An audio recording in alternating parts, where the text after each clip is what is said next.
할렐루야. 아멘. 할렐루야. 아멘. 오늘 이곳에 나오신 우리 성도님들, 또 우리 영상으로 함께 예배드리고 계신 우리 성도님들 주님의 이름으로 환영합니다. 우리 옆에 계신 분들 한번 사랑으로 한번 인사 한번 나누십시다. 사랑하고 축복합니다. 예, 자, 우리 앞뒤로도 한번 인사하실까요? 사랑하고 축복합니다. 예, 우리 조금만 더 인사를 적극적으로 합시다. 인사가 참 중요합니다. 진짜 중요한 것 같아요. 인사를 어떻게 하느냐에 따라서 우리의 마음이 참 활짝 열리기도 하고 닫히기도 하고 그런 것 같습니다. 우리 옆에 계신 분들 한번 보면서 활짝 웃으면서 함께 한번 인사를 한번 나누시면 좋겠어요. 사랑하고 축복합니다. 예. 우리 인사를 잘 하시지만 자주 인사를 하시면 좋겠어요. 뭐 밑에서도 인사하시고 또 위에서도 인사하시고 자꾸 인사하시고 또 모르는 분이라도 인사하시고, 예, 그죠? 낯선 분이라도 우리 교회에 계시면 우리 다 한 가족이잖아요, 그죠? 우리 다 주님이 우리에게 보내주신 형제들인데 함께 인사하시면 참 좋겠다 싶습니다. 여러분, 우리가 빌립보서를 함께 살펴보고 있습니다. 빌립보서는 바울이 로마의 감옥에서 쓴 책입니다. 물론 바울이 갇힌 이 감옥에 대해서 시기나 또 장소에 대해서 여러 가지 논쟁의 여지가 있습니다만은 어쨌든 바울은 지금 어려운 상황 가운데 이 편지를 썼습니다. 그런데 그런 어려운 가운데 있었음에도 불구하고 오늘 우리가 읽은 말씀 19절을 보면 바울은 믿음의 말을 하고 있는 것을 볼 수가 있습니다. 우리 19절 한번 읽어볼까요? 이것이 너희의 간구와 예수 그리스도의 성령의 도우심으로 나를 구원에 이르게 할 줄 아는 거로. 아멘. 아멘. 여러분, 바울이 뭐라고 얘기합니까? 너희의 간구와 성도들의 기도와 성령의 도우심으로 나는 구원을 받게 될 것이다. 그걸 나는 안다. 이렇게 얘기하고 있습니다. 여기서 말하는 이 구원은 첫 번째 의미는 지금 감옥에서 풀려나는 걸 얘기하겠죠. 감옥에 지금 갇혀 있고 자유가 없는 몸이니까 여기에서 풀려나서 구원받는 것을 의미합니다. 그리고 두 번째는 우리가 늘 얘기하는 이 영적인 의미의 구원, 그 의미도 함께 포함하고 있는 것입니다. 어쨌든 바울은 지금 내가 감옥에 갇혀 있는 이런 어려운 가운데 있지만 성도들이 기도해 주시기 때문에 하나님, 성령 하나님께서 우리를 도와주시기 때문에 나는 구원을 받게 될 것이다 라고 믿음으로 고백하고 있습니다. 여러분, 믿음이 필요합니다. 어려운 상황 가운데서 우리에게 필요한 것이 무엇이겠습니까? 믿음입니다. 믿음. 좌절하거나 낙심하거나 그것 때문에 힘들어하거나 그럴 것이 아니라 힘들고 어려운 일들이 우리에게 올 때 우리 어떻게 해야 됩니까? 믿음으로 주님 앞에 나가야 돼요. 히브리서 11장 6절 우리가 잘 알죠? 믿음이 없이는 하나님을 기쁘시게 하지 못한다 그랬습니다. 하나님을 기쁘시게 하려면 우리가 어떻게 해야 됩니까? 믿음으로 주님 앞에 나가야 돼요. 오늘 또 믿음으로 주님 앞에 나가시기를 간절히 소망합니다. 그런데 여러분, 오늘 이 바울이요, 이 믿음의 말을 하면서 중요한 얘기를 하나 합니다. 그게 뭐냐 하면은 성도들의 기도. 성도들이 내가 믿음으로 고백하는데 믿음으로 나아가는데 이게 어떤 역사가 이루어지는, 어떻게 역사가 이루어지느냐? 성도들이 기도하고 성령님이 도와주실 때 구원의 역사가 일어난다. 우리가 지금 제일 아쉬운 게 뭡니까? 잘 못 만나는 것 아닙니까? 그죠? 제가 어제 텔레비전에 이런 여러 가지 내용들을 보는데 이렇게 서로 반가운 사람들끼리 이렇게 허그를 하는 거예요. 만나서 옛날 영상이에요. 몇 년 전에 너무 반가워서 서로 막 안고 막 부둥켜 안고 뭐 이런 장면을 제가 보는데요. 그걸 보는데 너무 부러운 거 있죠. 우리는 지금 어떻습니까, 여러분? 악수도 잘 못하고 서로 이렇게 앉는 건 뭐 생각지도 못하고, 그죠? 어깨도 한번 이렇게 두들겨 주는 게 쉽지 않은 그런 시대를 지금 우리가 살고 있지 않습니까? 그러나 여러분, 우리가 이렇게 서로 접촉할 수 없는, 만날 수 없는 그런 상황 가운데 있지만 그래도 우리가 서로를 위해서 함께 해줄 수 있는 것이 있습니다. 그게 뭡니까, 여러분? 기도입니다. 기도. 서로를 위해 기도해 줄 때 하나님의 은혜와 능력이 있는 줄 믿습니다. 그래서 서로를 위해 기도해 주셔야 돼요. 우리가 자주 만나지 못하고 함께 하지 못하지만 그래도 생각하면서 서로를 위해 기도해 주고요. 오늘 말씀에 성도들은 누구를 위해 기도하고 있습니까? 바울, 교회 지도자죠. 지금 바울이 감옥에 갇혀 있는 모습을 보고 성도들은 바울을 위해 기도하고 있습니다. 사도행전 12장에 보면 베드로가 감옥에 갇혔잖아요. 교회가 뭐하고 있었습니까? 교회는 간절히 기도하고 있었다라고 얘기합니다. 그들이 간절히 기도할 때에 베드로가 옥에서 풀려나는 하나님의 역사가 있었습니다. 그러므로 여러분 지금 이 시기에 교회 지도자들을 위해 기도해 주시길 바랍니다. 앞에 서 있는 저를 위해 기도해 주시고 우리 장로님들, 우리 교역자들, 또 우리 교회에 세워주신 모든 지도자들을 위해 기도해 주시고 또 우리 옆에 계신 우리 많은 성도님들, 우리 형제 자매들을 위해서 기도해서 하나님의 은혜와 능력을 누리시기를 간절히 소망합니다. 여러분, 이 바울이 믿음의 고백을 했는데요, 이 믿음의 고백이 한 걸음 더 나아갑니다. 21절 말씀 한번 보실까요? 21절 보겠습니다. 이는 내게 사는 것이 그리스도니 죽는 것도 유익함이라. 아멘. 여러분, 바울은 성도들의 기도와 성령님의 능력으로 구원을 받을 것이다 라고 확신했습니다. 그런데 지금 뭐라고 고백하는 거예요? 그러나 혹시 내가 죽는다 할지라도, 내가 죽음을 맞이한다 할지라도 죽는 것도 유익하다, 이렇게 고백하거든요. 여러분, 어려움 가운데서, 힘든 가운데서 용기를 내고 믿음으로 나아가는 것, 그것도 대단한 거죠. 근데 뭐 하는 거예요, 여러분? 설령 그런 어려움 가운데 내가 죽음을 당한다 할지라도, 죽임을 당한다 할지라도 나는 믿음으로 주님 앞에 나아가겠다. 여러분, 이것은 더 대단한 그런 믿음의 모습을 보여주고 있는 것입니다. 그러므로 이 바울은요, 지금 빌립보 교회 성도들, 그리고 오늘 이 시대를 살아가는 우리들에게 믿음의 본을 보여주고 있습니다. 이 믿음의 본을 따라 믿음의 삶을 살아가기를 간절히 바랍니다. 그런데 여러분, 바울이 어떻게 이런 믿음의 삶을 살 수 있었을까요? 오늘 우리가 방금 읽었던 21절의 내용을 조금 더 살펴보면 그 이유를 알 수가 있습니다. 여러분, 21절의 내용은 어떤 의미를 가지고 있느냐 하면은 바울의 삶이 누구로 채워져 있느냐? 예수 그리스도로 채워져 있다. 바울의 삶의 초점이 누구에게 집중되어 있느냐? 예수 그리스도에게 집중되어 있다. 그 얘기를 우리에게 하고 있는 거예요. 그래서 바울은 오직 예수 그리스도로 충만하고 오직 예수 그리스도에게 집중하고 있기 때문에 내가 살든지 죽든지 어렵든지 편안하든지 어떻든지 흔들리지 않고 주님 앞에 나아간다. 그렇게 고백하는 것입니다. 여러분, 오직 예수 그리스도뿐인 사람들은 어떤 상황 가운데서도 흔들리지 않습니다. 그러므로 여러분, 오늘 우리 말씀에 나오는 이 바울의 모습을 통해서 오직 예수 그리스도뿐인 삶이 어떤 것인가? 오직 예수 그리스도뿐인 삶을 살아가는 사람들의 모습은 어떤 것인가? 오늘 함께 생각해 보기를 원합니다. 먼저 첫째로, 오직 예수 그리스도뿐인 삶은 오직 예수님만 사랑하는 삶이다라고 말할 수 있습니다. 21절에 바울은 자신의 삶에 대해 죽는 것도 유익하다 이렇게 얘기했습니다. 여러분, 지금 바울은 이 죽음에 대해서 너무 쉽게 얘기하잖아요. 너무 간단하게 이야기합니다. 그러나 이 죽음은요, 그렇게 간단한 게 아닙니다. 안 그렇습니까, 여러분? 우리 용도에 유명한 곳이 하나 있습니다. 지금은 그런 이미지가 아니지만 예전에 제가 대학 다닐 때만 해도 거기가 그걸로 아주 유명했어요. 사람들이 죽으러 오는 장소로 유명한 곳이 우리 용도에 한 군데 있었어요. 그죠? 태종도에 자살하는 거기에 자살바위. 저도 하도 그 사람들이 얘기를 해서 가봤습니다. 가서 이렇게 아래를 내려보니까 아찔해요. 깎아지른 듯한 절벽, 그 밑에 있는 큰 뾰족뾰족 튀어나온 그 바위, 그리고 물이, 이 파도가 막 이렇게 넘쳐서 이렇게 올라오는데, 어휴, 죽으려고 앞에 섰다가도 무서워서 안 죽을 것 같은 그런 마음이 딱 드는 거예요. 그리고 제가 그 앞에 보면서 그런 생각이 들어요. 얼마나 절망적이고 얼마나 막막하면 이렇게 무서운 이런 무서운 상황을 무릅쓰고 자신의 목숨을 끊을까? 그런 생각이 들더라고요. 여러분, 죽음은요 굉장히 무섭습니다. 죽음은 굉장히 무겁습니다. 그런데 오늘 바울은 어떻게 죽음에 대해서 이렇게 간단하게 나는 죽는 것도 유익하다 이렇게 이야기하는 것이겠습니까? 오늘 23절 말씀을 한번 읽어볼까요? 23절입니다. 내가 그 둘 사이에 끼었으니 차라리 세상을 떠나서 그리스도와 함께 있는 것이 훨씬 더 좋은 일이라 그렇게 하고 싶으나. 아멘. 여러분, 바울은 이 23절에서 자신의 삶에 대해서 설명하고 있습니다.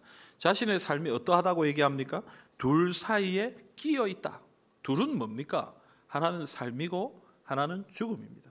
삶과 죽음 사이에 우리가 있다. 이것은 모든 인간이, 모든 인생이 이렇게 살아가죠. 삶과 죽음 사이에 살아가고 있습니다. 우리는 지금 살고 있으니까, 건강하게 살고 있으니까 죽음이 저 멀리 있는 것처럼, 죽음은 나하고 상관없는 것처럼 느끼지만, 그러나 그렇지 않습니다. 죽음은 순식간에 우리에게 다가옵니다. 죽음은 순식간에 우리에게 다가와요. 사고가 일어나는 영상들 보면요, 그냥 편안하게 운전하다가 1초, 2초 만에 사고가 일어나요. 그렇지 않아요? 편안하게 아무 생각 없이 앞으로 가고 있는데 갑자기 꽝! 1초. 어떤 사람은 죽고 어떤 사람은 삽니다. 삶과 죽음 사이에 우리는 살아가고 있는 것입니다. 여러분, 오늘 이 시간 우리가 살아있는 것에 대해서 감사하시길 바랍니다. 그냥 이루어지는 일이 아니에요. 오늘 우리가 이렇게 건강하게 앉아있는 것 자체가 하나님의 은혜입니다. 하나님 앞에 감사하시길 바랍니다. 근데 여러분, 바울은 이런 삶과 죽음 사이에 살면서 자신은 차라리 죽는 것이 훨씬 더 좋은 일이다, 그렇게 얘기하고 그렇게 하고 싶다라고 얘기합니다. 왜 바울은 죽는 것이 더 좋은 일이라고 얘기하겠습니까? 23절에서 바울은 자신이 죽음에 대해서 어떻게 생각하는지를 우리에게 가르쳐주고 있습니다. 바울이 생각하는 죽음은 어떤 것입니까? 죽음은 세상을 떠나는 것입니다. 이 세상에 사는 것이 아니고 이 세상을 떠나는 것이죠. 이것은 바울만 생각하는 것이 아니라 모든 세상의 사람들도 다 생각하는 것입니다. 그런데 바울은 거기에 한 가지 더 얘기합니다. 세상을 떠나서 누구와 함께 한다라고 얘기합니까? 그리스도와 함께 있다. 바울이 생각하는 죽음은요, 이 세상을 떠나서 그리스도와 함께 하는 것입니다. 데살로니가전서 4장 16절부터 17절에 바울은 데살로니가 교회를 향해서 이런 얘기를 합니다. 우리 한번 읽어보겠습니다. 주께서 호령과 천사장의 소리와 하나님의 나팔 소리로 친히 하늘로부터 강림하시리니 그리스도 안에서 죽은 자들이 먼저 일어나고 그 후에 우리 살아남은 자들도 그들과 함께 구름 속으로 끌어올려 공중에서 주를 영접하게 하시리니 그리하여 우리가 항상 주와 함께 있으리라. 아멘. 여러분, 바울이 무엇을 얘기합니까? 마지막 날 주님의 부름을 받는 그것을 이야기하고 있습니다. 부름을 받아서 하늘로 부름을 받아 올라가서 누구와 함께 있다고요? 예수님과 주님과 함께 하는 것. 그래서 죽음은 무엇이냐? 이 세상을 떠나서 주님과 함께 하는 것입니다. 왜 바울이 죽음을 두려워하지 않습니까? 사람이 죽으면 세상을 떠나서 예수님을 만나고 함께 하기 때문입니다. 그래서 바울은 이 땅에서 사는 것보다 죽어서 저 천국에 가서 주님 품에 주님과 함께 사는 것이 더 좋은 일이고 더 행복한 일이라고 생각하기 때문에 죽는 것도 유익하다라고 얘기하는 것입니다. 여러분, 이 바울의 고백은 무엇입니까? 죽고 싶다 이 얘기가 아니고요. 바울이 지금 얘기하는 것은 무엇이냐면 주님을 그만큼 사랑하는 거예요. 주님과 함께 하고 싶은 거예요. 내가 죽는 한이 있어도 주님 품에 안겨서 주님과 함께 하고 싶은 그 사랑을 고백하고 있다라는 것입니다. 사도 바울은 예수님을 만났습니다.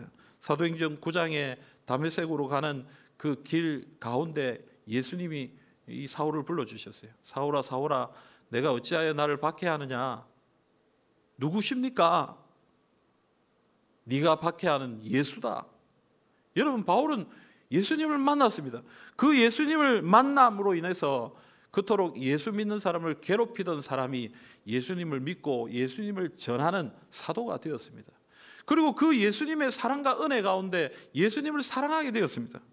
그와 늘 함께하면서 예수님을 뜨겁게 사랑한 것입니다. 고린도전서 13장에 그는 그 예수님과의 관계에 대해 이렇게 얘기합니다.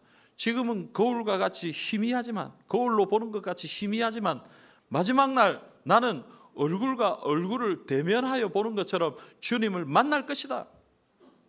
여러분, 그에게는 그 소망이 있었습니다. 지금 또 하나님의 은혜가 주님을 만나는 그 은혜가 크고 놀랍지만 마지막 날 주님을 만나는 그때의 그 은혜와 기쁨이라는 것은 감히 표현할 수 없고 감히 상상할 수 없는 그런 것이기 때문에, 너무너무 행복한 것이기 때문에 오늘 바울이 그 은혜를 생각하면서 그 주님을 만나는 것을 생각하면서 내가 죽는 것이 더 유익하다라고 그렇게 얘기하는 것입니다. 여러분, 오직 예수 그리스도뿐인 삶은 어떤 삶입니까? 예수님을 뜨겁게 사랑하는 삶입니다. 예수님을 깊이 사랑할 때 우리는 다른 것에 관심을 두지 않습니다. 우리는 주님을 뜨겁게 사랑할 때 어떤 어려움이 와도 흔들리지 않는 것입니다. 제가 결혼을 해가지고 우리 형제들이랑 이렇게 볼링을 한번 치러 간 적이 있어요. 저희 집에는 제가 이제 순서로는 3번째지만 결혼은 제가 제일 먼저 했거든요. 그래서 우리는 기혼이고 나머지 3 자매들은 미혼이고 우리 가서 볼링을 쳤어요. 볼링 막 치는데요. 저는 어쨌든 뭐 모든 사람들을 다 이렇게 바라보고 또 같이 재미있게 쳤다라고 생각했는데 우리 누나들이 저보고 그렇게 얘기하는 거예요. 아이고 공 치고 돌아서서는 지 각시만 쳐다본다는. 저는 그렇게 안 했어요. 저는 다 똑같이 이렇게 균등하게 치고 다들 손도 이렇게 치고 이렇게 했다고 생각했는데 누나들이 그렇게 얘기하는 거예요. 지 신부만 쳐다보고 지 마누라만 쳐다본다. 여러분 사랑하면 그런 거예요. 그죠?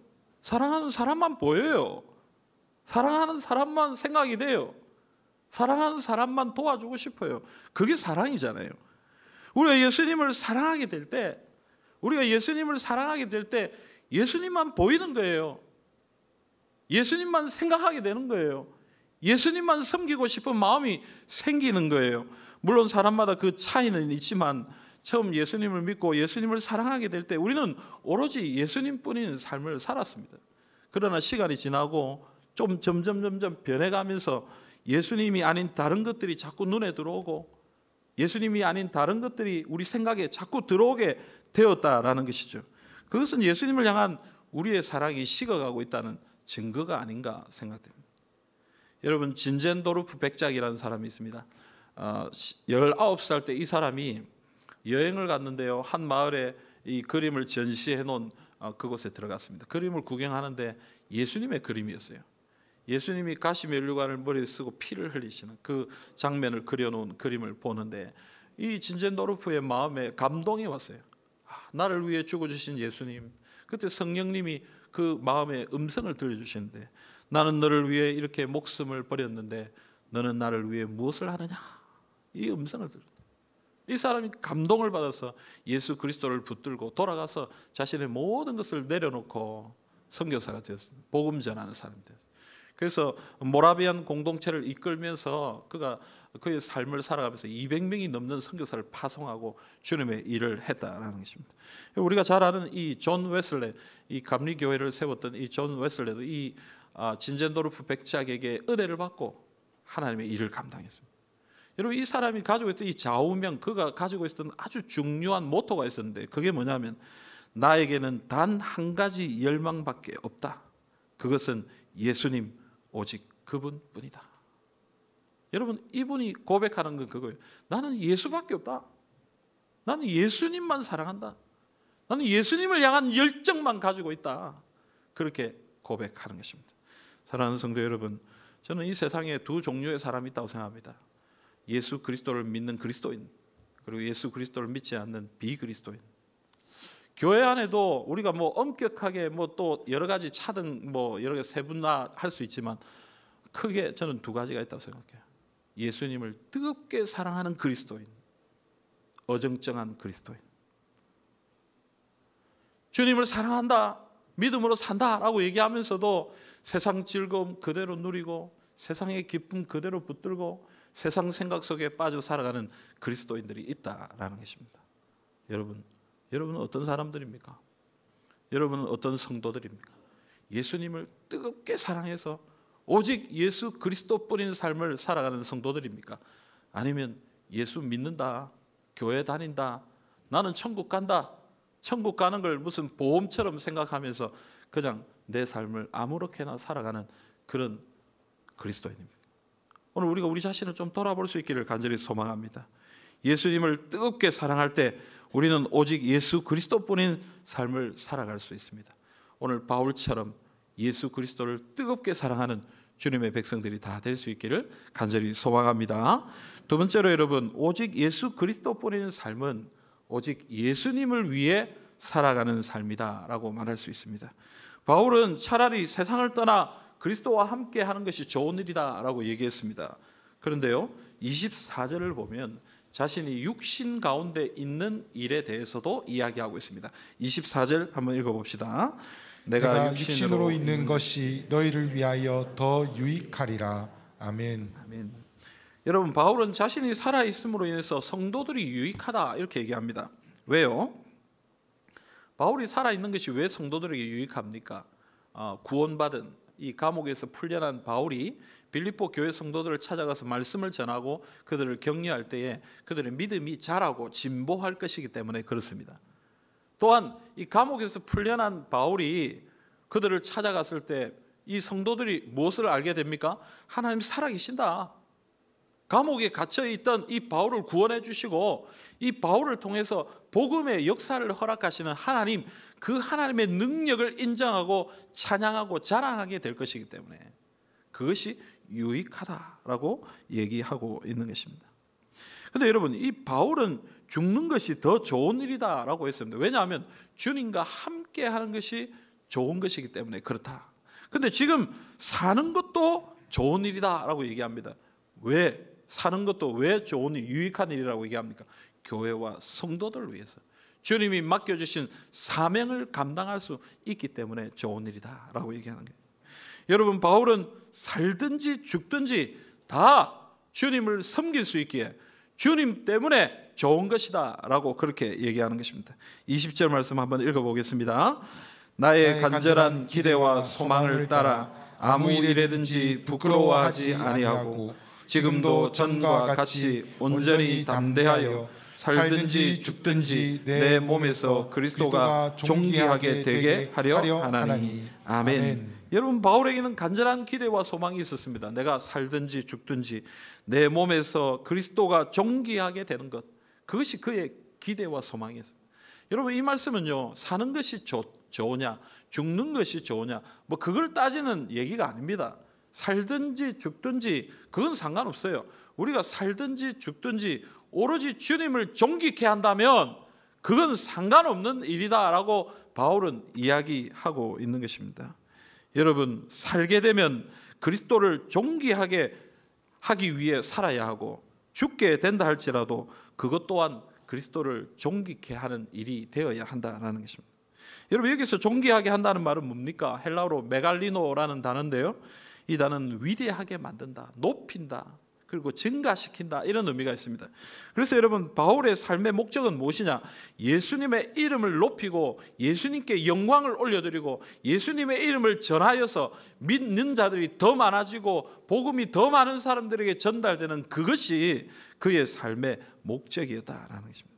고린도전서 6장 19절 20절 바울은 이렇게 자신의 삶의 목적에 대해서 얘기합니다. 한번 읽읍시다. 너희 몸은 너희가 하나님께로부터 받은 바 너희 가운데 계신 성령의 전인 줄을 알지 못하느냐? 너희는 너희 자신의 것이 아니라 값으로 산 것이 되었으니 그런즉 너희 몸으로 하나님께 영광을 돌리라. 아멘.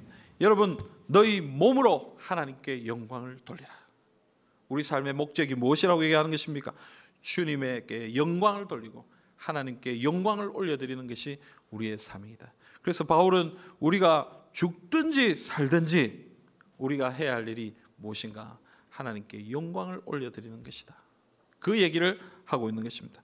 우리가 하나님의 부르심을 받아 죽음을 맞이한다면 참 감사한 일입니다. 왜냐하면 주님과 함께 할 것이기 때문에 그렇습니다. 하지만 우리가 이 땅에서 살아야 한다면 하나님께서 우리에게 주신 사명이 있습니다. 그것은 바로 예수님을 존귀하게 하는 것입니다. 오직 하나님께 영광을 돌려드리는 것입니다. 지난 며칠 전에 국민일보를 보았습니다. 국민일보 기사에 종교란에 어떤 한 사역자의 이 장래에 대한 기사가 실려 있는 것을 봤어요. 여러분, 신문에 그분의 장래의 기사가 실릴 정도면 그분이 대단한 분 아니겠어요? 근데 그 기사의 내용을 읽어보니까 그분이 어떤 사역을 감당했고 한국 교회에 어떤 영향을 미쳤고 주님을 위해서 어떤 삶을 살았고 이런 얘기를 자세하게 써놨어요. 근데 여러분, 제가 그 기사를 쭉 읽으면서 어떤 마음이 드냐니까 그런 마음이 들어요. 나는 나중에 언제 죽을지는 모르지만 내가 죽었을 때 나는 어떤 평가를 받을까? 최기철 목사는 어떤 삶을 살았으며 어떤 일을 주님 앞에서 했으며 어떻게 주님 앞에 살아온 사람이다라고 평가될까? 그게 참 궁금하더라고요. 앞으로 어떻게 될까? 사랑하는 성도 여러분, 우리는 죽음을 맞이할 때 어떤 사람이라고 기억될까요? 어떤 사람이라고 평가받을까요? 나는 무엇을 위해 살았으며 우리의 삶을 마쳤을 때 사람들의 평가가, 하나님의 평가가 어떠할까요? 오늘 우리의 삶을 좀 돌아보아야 한다라고 생각합니다. 바울의 고백과 같은 평가가 우리의 삶에 있기를 간절히 소원합니다. 살든지 죽든지 오직 주님을 위해 최선의 삶을 살았다는 고백을 할 수 있기를 간절히 소원하는 것입니다. 물론 거창한 어떤 역사를 일으키고 어떤 능력을 나타내고 그거 얘기하는 거 아니에요.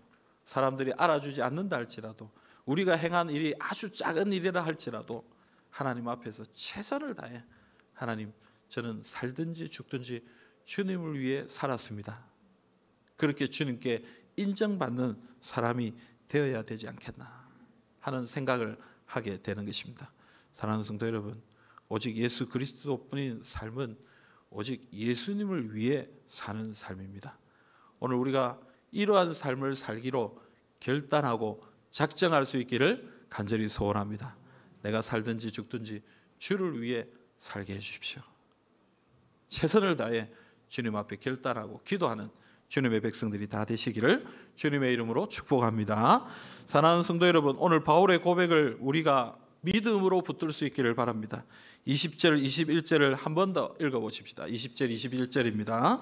나의 간절한 기대와 소망을 따라 아무 일에든지 부끄러워하지 아니하고 지금도 전과 같이 온전히 담대하여 살든지 죽든지 내 몸에서 그리스도가 존귀하게 되게 하려 하나니 이는 내게 사는 것이 그리스도니 죽는 것도 유익함이라. 아멘. 바울은 살든지 죽든지 자신의 일을 통하여 그리스도가 존귀하게 되기를 소원했습니다.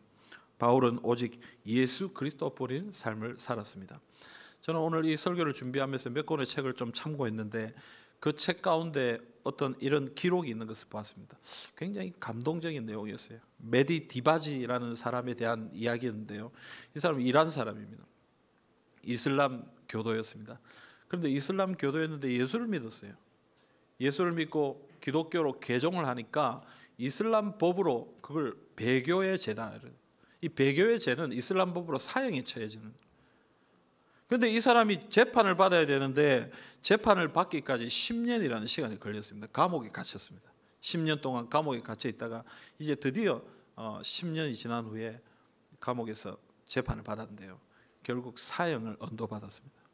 그런데 서방 국가들, 기독교 국가들이 이 이야기를 듣고 이란에 압력을 넣었습니다. 이 비인권적인 일을 하면 안 된다 하고 압력을 넣어서 이란이 결국 이 사람을 풀어줍니다. 1994년도 1월에 이 사람을 석방을 시키는데 이 사람이 석방이 자유의 몸이 되었지만 살지 못했습니다.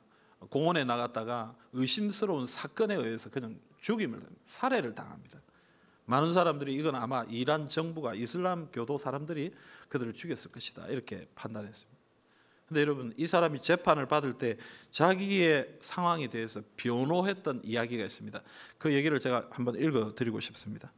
쓸모없는 죄인인 나는 그의 사랑하는 사람을 믿었고 모든 그의 말씀과 복음서에 기록된 기적을 믿었다. 나는 그의 손에 나의 생명을 위탁했다. 나의 생명은 그를 섬기는 기회이고 나의 죽음은 그리스도와 같이 있는 더 좋은 기회다. 여러분, 이 마지막 이 문장이 참 멋있는 문장이에요. 나의 생명은 그를 섬기는 기회이고 나의 죽음은 그리스도와 같이 있는 더 좋은 기회다. 살든지 죽든지 주를 위하여 살아가는 나의 삶은 모든 것이 유익하다. 그렇게 고백하고 있는 것입니다. 사랑하는 성도 여러분, 오늘 우리의 삶이 그러하기를 간절히 소망합니다. 살든지 죽든지 주를 위하여 살아가십시다. 생명이 허락된다면 주를 위하여 최선을 다해 섬기고요. 우리가 주님의 부름을 받아 죽음을 맞이한다면 이제 주님과 함께 행복한 삶을 살아가십시다. 살든지 죽든지 주를 위하여 살아가는 오직 예수 그리스도뿐인 삶을 살아가시는 우리 모든 성도님들이 다 되시기를 주님의 이름으로 기원합니다. 아멘.